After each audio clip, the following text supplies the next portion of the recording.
Good afternoon. Sorry for the interruption we earlier had with the sound. Well, we're discussing mobile lending in Africa and the growth that we have seen for the past at least 2.5 years. Well, when we talk about mobile credit and mobile lending, Africa always comes into the forefront because we are the pioneers when it comes to such innovation. And there's a lot more that's being done, especially in the space of financial inclusion. So today, as we speak about mobile lending in Africa and everything that's been happening, especially with regards to which countries have adopted it, how big is the market in mobile credit, and with regards to whether it is the future of micro and nano loans, there is a lot more that you're going to delve into a bit more of detail, just to see if actually this is the next frontier. So the growth in mobile lending has been very explosive. If I can give the example of Kenya, where we got a change in legislation in 2014 and started receiving both positive and negative credit information at the credit reference bureaus. What we have seen is in 2014, we had around 3 million records that came into the database, or I can say 3 million unique Kenyan customers in our database. But come 2015, where we had a few of the lenders now innovate and start providing mobile credit, we had an increase of 2 million records. So we went to a unique number of 5 million customers in our database between 2014 all the way to July 2015. But get this, in 2016, we currently have 16.5 million records in our database. And if you look at that, you're talking about more than 9 million of these customers already have access to either a micro loan or a nano loan. And this has been made possible by the fact that you have a mobile phone. It is no longer just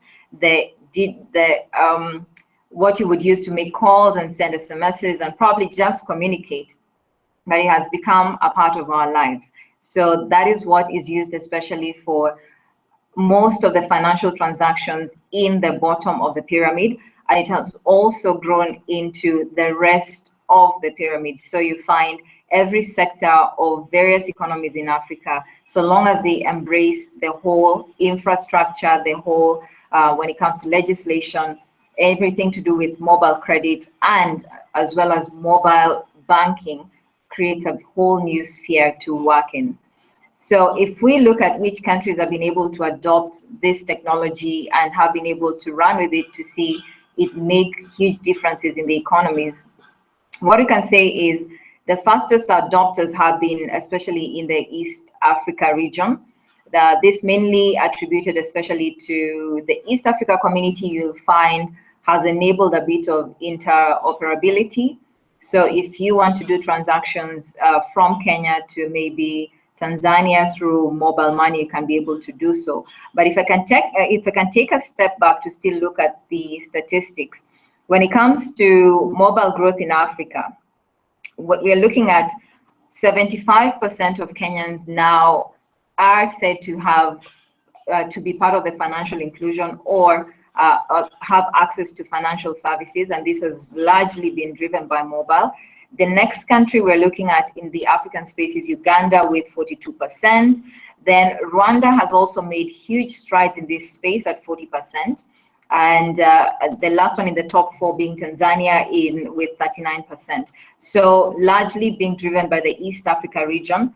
But if you look at it, that is on the mobile lending type of space, and also when it comes to being able to do money transfers using your mobile device. When it comes to mobile banking, whereby you can actually be able to access your bank account through the mobile phone, the statistics are a bit different. In Africa, we are seeing the numbers are being driven by Botswana, who have 45% of the banked population using mobile banking. And then the second that follows after is Kenya at 40%. And then Uganda again at a number 3 of 39% of their banked population. So we can see that there's a lot of growth, and this has largely been driven by the fact that whatever kind of access that they need has to be both on your feature phones as well as on your smartphones for the consumers to be able to access your services. And it has also enabled lots of microtransactions to be done. So the whole journey of going to your brick and mortar kind of facility or your banking institution has now become something that is slowly being taken away from the whole how consumers perceive financial services and how consumers perceive how they can access their finances. So when it comes to how we've been able to adopt, or how the various markets that have done well in mobile credit, how they've been able to adopt it, what we can say, especially if you look at the sub-Saharan Africa, what has made mobile very successful is the following. What happened with conventional banks, they had, or let's say they had this particular way of banking where you had to possibly have a particular set of income, or your income had to fit in a particular profile. And if it is a business, they would probably ask for some documentation, which if you're a micro business owner, you probably would not have. So you're talking about maybe a day-to-day small scale farmer, for example, or a small scale trader who just has a micro business where they probably sell vegetables and they need money for the day, so they can be able to buy the produce and sell it through the day and make their profit at the end of that particular day. So what would happen is a lot of these customers were locked out of the usual financial processes. They were locked out because they did not have proper documentation to open business accounts, or they also would not be able to access loans if they needed them due to, again, not having the documentation that was required. So this was a niche market, which I would say the telco sector especially was able to tap into. The only gap that the telco sectors had, and for some markets they still have, they have different legislation from the banking sector. So they may not be allowed to operate as a bank, so they may not be allowed to give out loan facilities, but it opened up the opportunity to partner with financial institutions and enable customers to access financial services through their mobile phones. So what would happen was, you have the telco at the front, which is the channel that will be used to give the facility. But in the back end, you have a financial service provider. It could be a bank, it could be a microfinance institution that is looking at the risk and also enabling the funds to churn to go back to the consumer.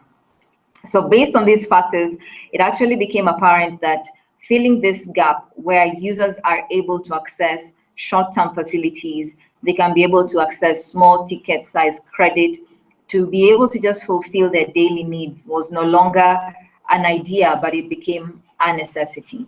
If you look at a lot of the African economies, there's a huge population that still lives below $2 a day. So for that particular customer coming to you seeking credit, you'll find the nano credits will be in the range of $10 and below. And this is ideal for the kind of businesses that these microcredit seekers were looking for. So when it comes to all the developments that were done to enable these customers to access the small scale credit, you'll find mobile money, for example, in Uganda, if I can give that example, they launched an equivalent of what is here in Kenya through CBA as a bank. They launched it in August of 2016. And within 2 months, they had over 600,000 customers subscribing, because these customers were given an opportunity to not only save money through a mobile wallet, but they can also be able to access funds whenever they need. So the proposition given to them was, you don't necessarily have to bring too much information, just basic identification that you can be able to say, this is the name of the individual, this is probably how we can be able to identify them. It could be a national ID if it's available in your country, or it could also be the mobile number becomes very, very important. So those three things can be used to actually assess and say, this is the right person we're talking to. And based on how they are transacting on their phone, we can, to a very good extent, be able to give them some form of credit to enable them to sustain their daily needs. So that is one example that we have seen worked very well. In Kenya, the same lender that launched the service in Uganda currently has over 12 million customers who've subscribed to it. So they do save money on the mobile platform, which enables them to get a return. And on the back of that, they're able to borrow up X times. We can say maybe 3 times of what you've saved, or it depends on the risk profile they've put you under. It can even go higher. So that completely changed the game for anyone who was offering mobile facilities. So if we look at what lessons we can actually be able to take to the rest of the world when it comes to mobile growth. As I mentioned when we began, when anyone talks about mobile and how the penetration is, Africa becomes the topic. Africa becomes where everyone wants to look at and see, are they able to invest? And what has made a lot of sense, especially when it comes to the innovation of this type of facilities and this type of access to financial services, has been the most basic of things. So here we are talking about going back to the basics. I'll give one example. One of the unique challenges, or if you wish to get into this space, it usually makes a lot of sense if you're solving for a unique challenge that faces the African continent. So for example, we are looking at parts of the continent which are still working on sustaining basic needs such as water, healthcare, access to energy. So if you look at, say, for example, access to energy, a lot of the population will use fuel, which could possibly, it's actually an expensive way if you want to light up your home, and it also has an impact in terms of health because of the fumes that come out from your kerosene if you're using that. But we have an innovation that came through this, whereby one of the things that was being sorted out was access to electricity. And the people who needed the access to electricity were being financed using small nano loans. The company I'm talking about here is one of the innovators in the mobile space. They're called M-Copper Solar. So what they do, and in fact, what they say is your SIM card is their loan manager. So long as you have a cell phone and so long as you have valid identification, you can actually be able to access their device. It's a solar lighting device for lighting up the home. And what it does is you actually are able to access electricity per day, or let me say solar lighting per day, and you do repayments per day. So the repayments are actually in the range of 40 cents, and it's quite affordable if you look at the target market that they're after and what they're solving for. So this means if you're a trader in the market, you can actually be able to trade for longer because you can actually be able to light up where you're seated. It's a mobile device. You can move with it from one point to another. And in fact, the device was able to also offer phone charging capabilities. So you can be able to charge your mobile phone, which means you'll still be able to make your payments every day. And the payments were being done through the mobile wallets that were created.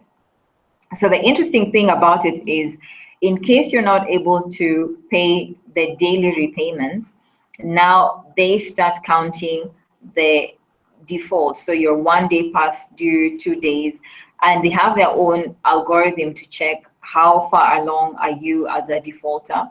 And the best part of it is they can be able to switch off that particular device from wherever they are.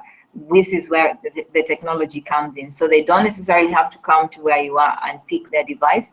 They'll switch it off whether the sun is shining or not, which I believe is one of the greatest innovations that we've seen. And it was catering to one of the needs that we have as an African continent. So if you look at where or what lessons can we learn from this, the other markets that we've seen taking up the challenge and looking at solving social needs by using credit, by using nano credit and very, very microcredit kind of facilities, we've seen a huge uptake in the Philippines. I actually believe Philippines was the first ever globally to do mobile money, but when it comes to how fast was it adopted, Kenya actually adopted it much faster.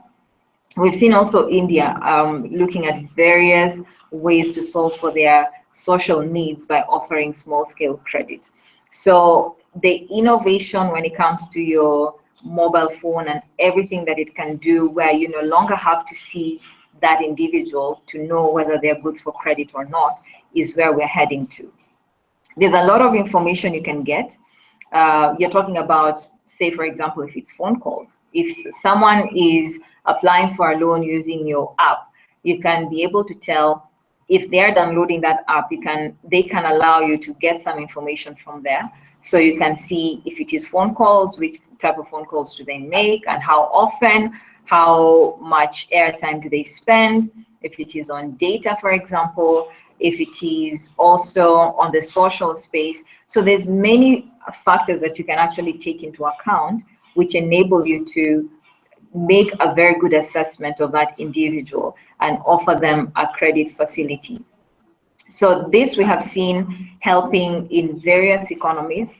Not only that, but we can also mention the fact that access to mobile money has brought about, there's many agents who are spread out across various areas to enable the consumers to access cash in case they needed it.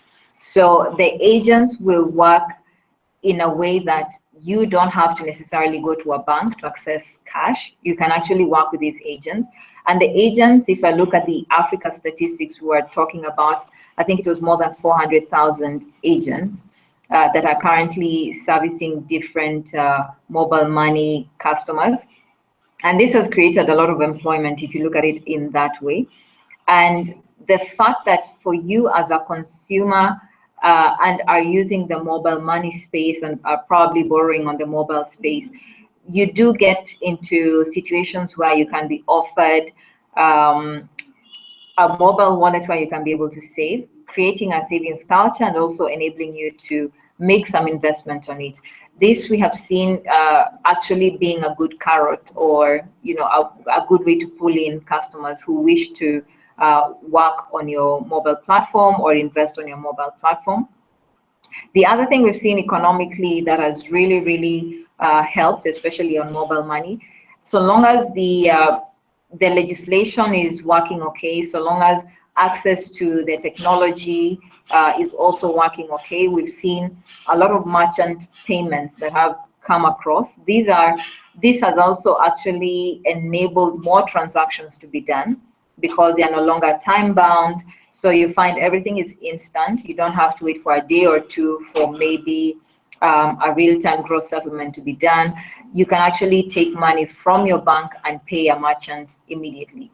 So in this regard, even the merchants are seeing more business being done on their platforms.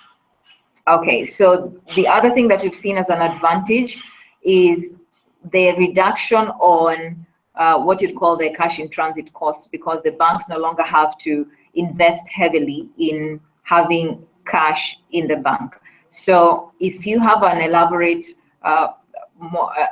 network whereby a consumer can actually be able to access their funds over the phone, and they can be able to churn that money out to various suppliers or to pay their bills and so on, it eliminates the need to use cash. And that, from the operations cost point of view, it gives you a savings from if you're a lender or if you're a service provider, i.e. a bank. But one of the few things I would want to mention that enable this environment to work very well, we've seen it work in a few countries, like 8 of the top African countries. They have actually done quite a lot, especially in the legislative space. So what this means is there has to be a proper legal framework, because you're talking about the banking sector coming into conjunction with communication, and this also is a very, very important factor because of customer confidentiality. Is very important because you're looking at the element of KYC. Do you know the customers you're interacting with? You're not seeing them, but they are on your platform. And one of the main things that we saw is very, very important for this platform to thrive is the trust. Do the customers trust your platform? Do they trust your security features? Do they trust that if they actually got money from in form of credit from you as a supplier, will the process be seamless in terms of them being able to pay back? Is the calculation happening in a very or above the table kind of way? So the customer's trust can also make or break whatever platform you're using, and it's a very, very important factor. The other thing that we've seen, the regulation of the financial services has also become very important, because here you're looking at many companies that have come into this space. They are not necessarily banks, they are not necessarily microfinance institutions, they are probably just credit only institutions that offer small scale credit facilities to micro customers. So what kind of legislation is there, or what kind of regulations are there to ensure that the customer is protected, to ensure that you are looking at treating the customers fairly? So these are the pockets of issues that need to be addressed to make the platform more accessible, to make even the economy embrace such a platform for the countries that are still yet to adopt it fully. Then the other thing that needs to be looked at is enabling, if you can call it, cross-border kind of payments, such that it becomes a full e-commerce platform. So like I mentioned earlier, the customers should be able, if they're borrowing from your platform and they're getting money on a mobile wallet, they should be able to easily send that money across to pay for whatever needs they had to, and not necessarily have to withdraw that money into hard cash and do the transactions. So the interoperability becomes also very important. And that is actually what makes customers embrace it more. The convenience that it provides, the fact that it can be accessible 24 hours without any hitches. And if there are hitches, the customers feel their money is still secure, and they can go to a good sort of, they can actually get to a place where if there's any complaint that needs to be resolved, it's a seamless process as well. Then another important thing is the whole financial inclusion and financial inclusion of the process. So how mobile credit and mobile lending has been perceived, the target market has always been the lower part of the pyramid, to give the micro loans and the nano loans. And as this is being embraced, it means we are putting that small scale farmer who never had any bank account, who never had any credit history in the credit bureau, so long as we're able to assess them through the fact that they're using their mobile phone, and we're able to give them a small scale credit, it puts them on the radar. Originally, being on the credit bureau was perceived to be a bad thing, because the credit bureaus are sometimes perceived in bad light, like, you know, they hold a list of people who don't pay, or if you call it defaulters. But on the upside, the credit bureaus enable more people to access credit. So if you are able through your mobile platform to give a nano loan or a micro loan to that small scale farmer for the first time, and they're able to repay you, and then they come and borrow again, it means they're creating a credit profile for themselves. And once that information is provided to the bureau, it means it enables this small scale farmer to even have access to higher facilities. They can get access to more, or let me say, a bigger ticket size of a facility, which really, really helps when it comes to growing the economy, when it comes to providing employment, when it comes to sustainability, the advantages far outweigh any disadvantage that could be there. The other thing I would like to mention is you always have to be cognizant of the fact that because you do not get to see these customers as you're issuing these type of facilities, your KYC has to be very, very stringent, and it also has to be it also has to conform to whatever regulations you have in your country. This is especially because of anti-money laundering rules and regulations which are global, and also the whole terrorism threat. So you have to make sure that your systems take into account these factors as you're onboarding your customers. Interestingly, for the markets that we as TransUnion have been offering products and services, which I'll get into shortly, what we've realized, or what we've seen from the number of customers who've been given these small scale credit, you find the default rate is at less than 3%, because these customers were not able to get credit in the conventional kind of lenders.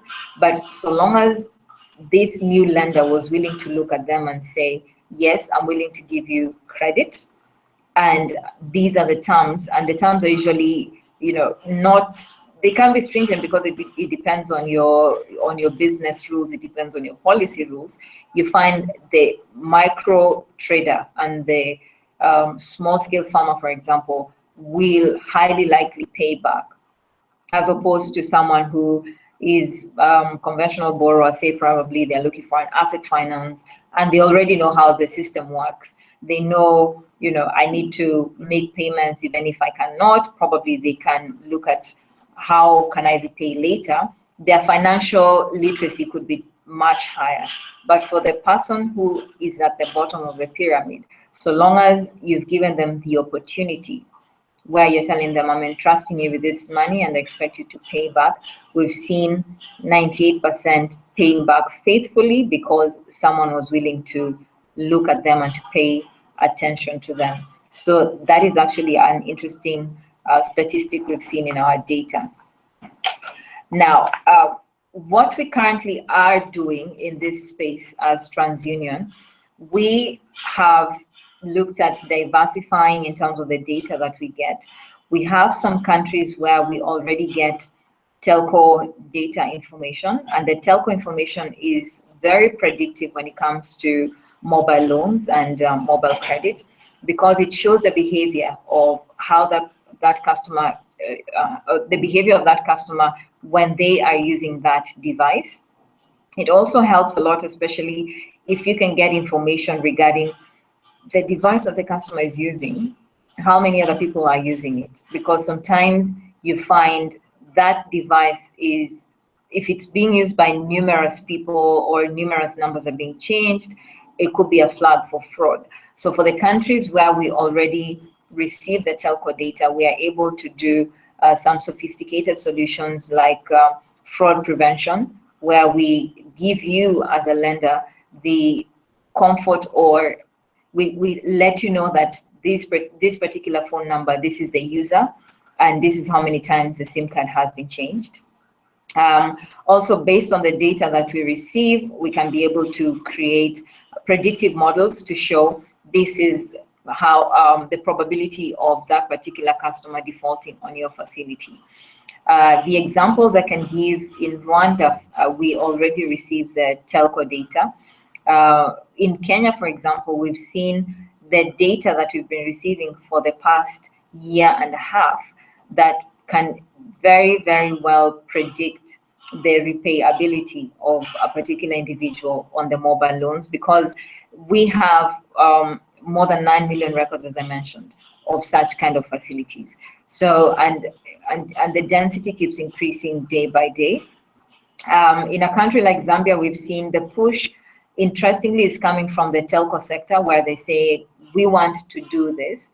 Then the banking sector is slowly realizing that, yes, if we do not work with the telcos to make this a reality, they may as well just overtake us in giving out the credit facilities.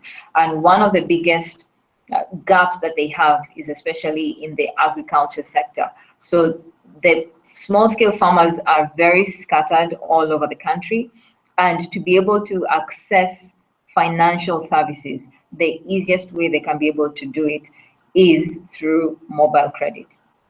So we are already looking at how we can be able to facilitate that based on the information that we have and based on the sophisticated tools and risk solutions that we currently have for that market as well.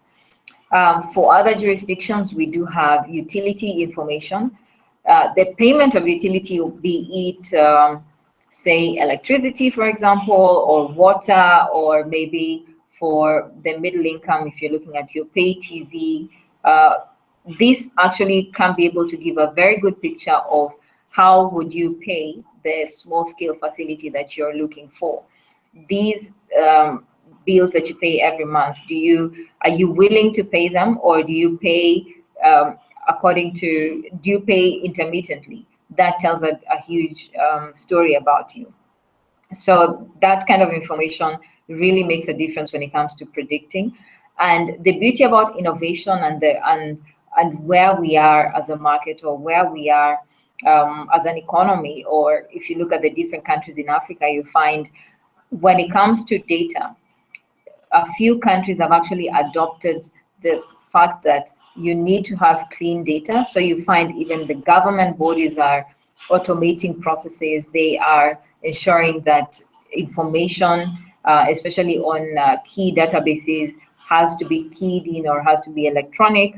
So it creates the seamless nature where you need to be able to do these transactions. It allows for quick integration into these platforms. One of the examples I can give is when it comes to issuing mobile credit, you need to be able to do it within the shortest time possible. Gone are the days where you would tell someone your facility has been approved and it will be disbursed in 2 days. This needs to be done instantly. So if you as a lender are linked to the credit bureau, for example, which gives you instant information, you're linked to maybe the national database of IDs, which gives you instant information. It enables you to get that risk solution instantly. And in the various countries that we are as TransUnion, we have linked to national registries, so we can be able to provide the ID information in real time, enabling you to make that decision that you need to provide that facility. The other thing that we do as TransUnion, we offer capacity building, because we do understand, especially in a few of the African markets, credit scoring has not been embraced to the extent that we would want to see the more developed countries, that we would want to see the level like what we have in the developed countries.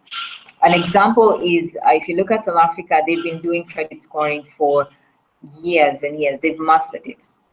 But for most of the African countries, you find this is when they have started embracing it. This is when they've started adopting technology and how to automate decisions and how to automate how they manage risk and all these things with regards to credit. So what we do, we also offer credit scoring training, which we have divided into two. We offer the basic module. This one is just introduction to enlighten anyone who's getting into this business to understand this is why you need a particular set of data. This is why you need it in a particular density, on how often it should be updated, or which data should you be looking out for, because the data 100% influences any kind of scoring that you will do on your mobile credit. Then the other offering that we give is the advanced advanced credit scoring training. Now, this one is specifically for the people who already deal with credit scoring and they want to be able to build their own credit scores within their own environment, or even if they're working with a consultant, they want to be able to ask the right questions to make the right decisions. So this one gets into very, very granular detail on what to look out for, what formulas to use.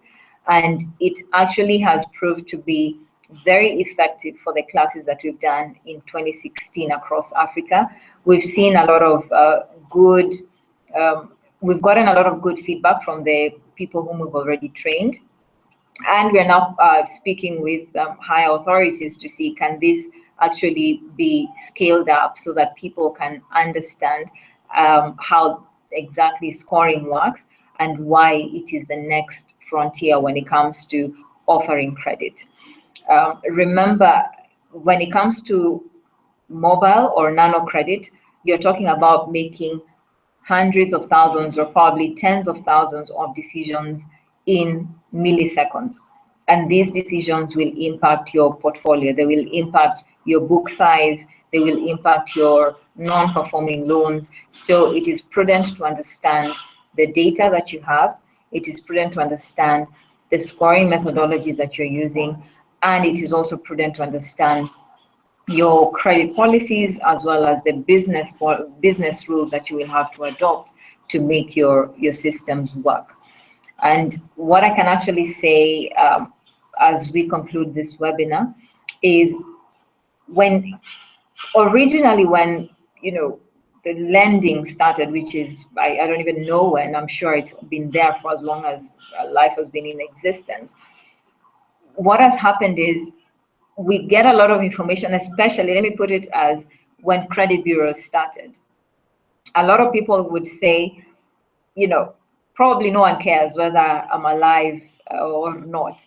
But what you would see is, and what you usually tell them is, try making some loan repayments. That's when you know your lender knows where you are and they literally care about you, so they will find where you are.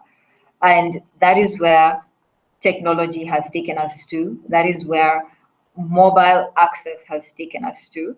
So it gives you the convenience, and it also ensures that for you as a lender, you are giving out a safe facility where you know it will be repaid due to the fact that the data is available. So there's a lot of things that are happening in this space, and it is actually the next frontier, because if you're looking at issuing loans, you don't necessarily have to look at the micro space. You can also look at it as it's a channel to issue your big loans as well. Maybe it's a personal loan, maybe it is an approval for a credit card. You can do the whole origination through the cell phone. I'm sure a lot of the lenders are already doing it. So this will in turn also reduce your costs when it comes to the cost of the loan.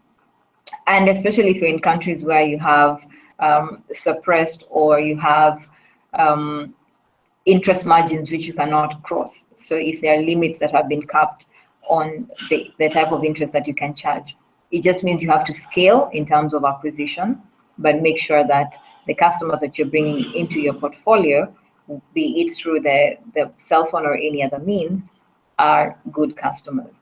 But what I can say, mobile is indeed the next frontier, and we as TransUnion are happy to partner with you and work with you with regards to the data that we currently have, the insights that we have seen that the data is giving us, to guide you and also help you in making the risk decisions when it comes to mobile and nano loans. Thank you very much for participating in this broadcast. We apologize for the system hitch we had earlier on where you could not be able to hear me. But in case you have any questions, you can send them through to training@transunion.co.ke. We'll be able to respond to them, and we'll also post them on our Training Academy website, which is www.tutrainingafrica.com. Thank you very much, and have a lovely rest of the day.